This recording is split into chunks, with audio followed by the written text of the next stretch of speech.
അതെ അവിടെ ഇറങ്ങിയിട്ട് വേണം ആ നടരാജന്റെ വീട്ടിൽ കൂടെ ഒന്ന് പോകണം കേട്ടാ. എങ്കടാ രണ്ടാളും കൂടി? ആ അമ്മാവാ ഇന്നല്ലേ മറ്റേ പഞ്ചായത്തിൽ ചെല്ലാൻ പറഞ്ഞിരിക്കണേ. പഞ്ചായത്തിന്റെ ലിസ്റ്റിൽ ഞങ്ങൾ പെട്ടായിരുന്നല്ലോ. അപ്പൊ കുറച്ച് രേഖകളും കൂടി കൊടുക്കാൻ പറഞ്ഞു. അപ്പൊ അതും കൂടി കൊടുത്ത് നോക്കിട്ട് ഓക്കെ ആവുകയാണെങ്കിൽ ഇന്ന് തന്നെ രജിസ്ട്രേഷൻ നടക്കും. അതെ, നന്നായി. അതെ, അമ്മാവനോടുള്ള ഒരു മര്യാദയുടെ പുറത്താണ് ഞങ്ങൾ ഈ വിവരം പറഞ്ഞത്. അമ്മാവൻ ഇനി എല്ലാവരോടും വിളമ്പണ്ട. അതെ, എന്തായാലും ഒരു നല്ല കാര്യത്തിന് പോവല്ലേ, നമ്മുടെ അനുഗ്രഹം മേടിച്ചിട്ട് പൊക്കോളൂ. അതെ, ഞാൻ വരാ. അനുഗ്രഹം മേടിക്കാത്തല്ലേ കുറവേ ഉള്ളൂ. കനക, കനക, അവരിറങ്ങി അതുകൊണ്ട് വിടുവാ.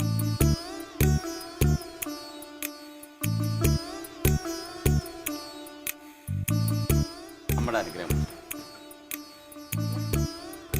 സ്ഥലം എഴുതിക്കായിരിക്കും കേട്ടോ, പ്രാർത്ഥിക്കണം. നിങ്ങൾ ഇവിടുന്ന് പോകുന്നതിൽ അമ്മയ്ക്ക് നല്ല വിഷമമുണ്ട് മക്കളെ. എന്നാലും സ്വന്തമായിട്ടൊരു കുടുംബം ഉണ്ടാക്കാനല്ലേ പോയിട്ട് മക്കളെ. കനക, അളിയാ എന്നാ പിന്നെ ഐശ്വര്യമായിട്ട് പോയിട്ട് പോവാ. അതെ, രജിസ്ട്രേഷന് പൈസ എന്തെങ്കിലും കുറവുണ്ടെങ്കിൽ 1,00,000 രൂപ ഉണ്ട് വെച്ചോ. അതെ, ക്ലീറ്റോയ്ക്ക് സ്ഥലം മേടിക്കാൻ അറിയാമെങ്കിൽ അവിടെ വീട് വെക്കാനും കുടുംബം പോറ്റാനും ക്ലീറ്റോയ്ക്ക് അറിയാം. സഹോദര ബന്ധമൊന്നും മനസ്സിലാക്കാത്ത കണ്ട തെണ്ടിയുള്ള പൈസ ഒന്നും ക്ലീറ്റോയ്ക്ക് വേണ്ട. വന്നാളി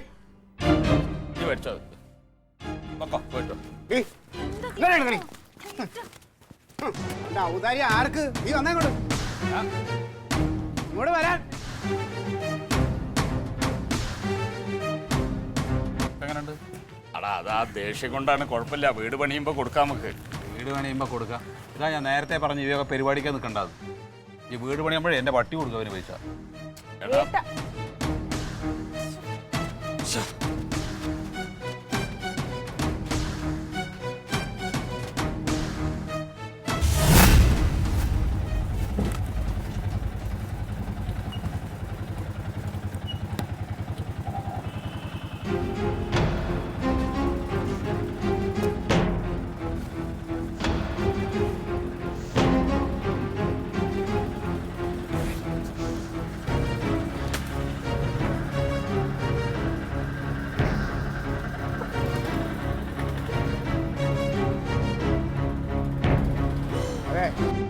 ഇവിടെ ഇരുന്ന് കരഞ്ഞിട്ട് കാര്യമൊന്നുമില്ല. നീ എഴുന്നേറ്റ് വന്നേ. ഇന്ന് തുടങ്ങി കാലക്കേട. ക്ലീറ്റോന്റെ ഇവിടെ ഇറങ്ങി വന്നപ്പോ പോലെ തുടങ്ങിയത്. നാണം കേട്ട് ഞാൻ മടുത്തു. ഇനി നേരെ ഇനി അങ്ങ് പോക്കോ. ഒരു കുഴപ്പമില്ലായിരുന്നു ഇവിടെ താമസിച്ചോണ്ടിരുന്നതല്ലേ. വെറുതെ വാശി കയറ്റിട്ടല്ലേ ഈ കാര്യങ്ങളൊക്കെ ഉണ്ടായത്.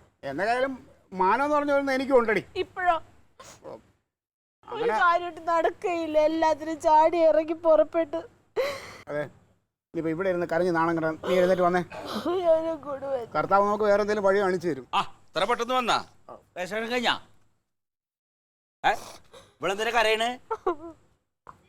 എന്തേ എന്തടാ? അതെ, ഇവിടെ ആങ്ങളെ പോലുള്ള ചതിയന്മാരുണ്ടെങ്കിൽ ഉണ്ടല്ലോ ഒരു കാലത്ത് ഒരു കാര്യവും നടക്കൂല അമ്മാവ. ഈശ്വര, ഇനിയിപ്പൊ അവനെന്ത് കുരുത്തക്കട കാണിച്ച്? കനക, കനക, എന്താ നീ എന്താ കാണിച്ചേ? ഇവര് വന്നാ എന്തായി? ചതിയനാണ് നീ, ചതിയൻ. എന്താ കാണിച്ചേ? അമ്മാവാ, യവനെ പോലുള്ള ചതിയന്മാര് കുടുംബത്തിലുണ്ടെങ്കിലേ സർക്കാരിൽ നിന്നല്ല ഒരു മനുഷ്യനും ഒരു ആനുകൂല്യം തരൂല. എന്താ നീ കാര്യം പറയുന്ന ക്ലീറ്റസേ? ഉന്തോ എന്താന്നേ?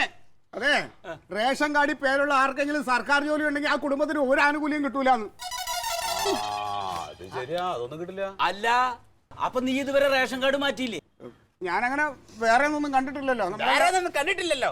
നിന്നോട് ഞാൻ എന്നേ പറഞ്ഞതാണ് ആ റേഷൻ കാർഡ് രണ്ടാക്കാൻ അല്ലേ? അതിനെങ്ങനെ? നാട്ടുകാരെ കാര്യത്തിന് ഓടാൻ ഭയങ്കര താല്പര്യമാണല്ലോ, സ്വന്തം കാര്യത്തിന് യാതൊരു കൂസലും ഇല്ല. ഇതാണ് ഉത്തരവാദിത്വം എന്ന് പറയുന്ന അമ്മാവ. എടാ, എല്ലാവർക്കും കൂടി ഒരു കാർഡ് ആവുമ്പോ ഒരുത്തന് സർക്കാർ ജോലി ഉണ്ടെങ്കിൽ സർക്കാർ 4 സെന്റ് ഭൂമി ആർക്കെങ്കിലും വെറുതെ തരുമോ?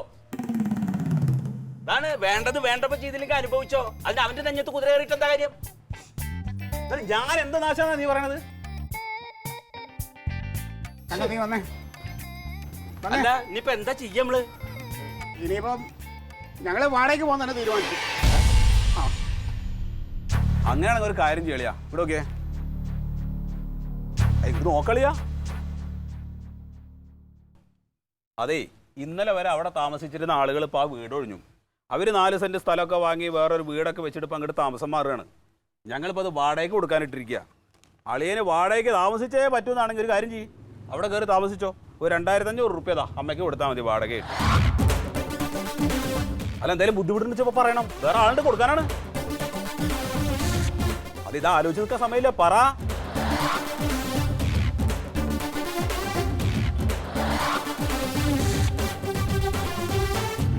അപ്പം അമ്മ മാസം 2500 റുപ്യ കിട്ടും. എത്രയൊക്കെ എനിക്ക് ചെയ്യാൻ പറ്റും?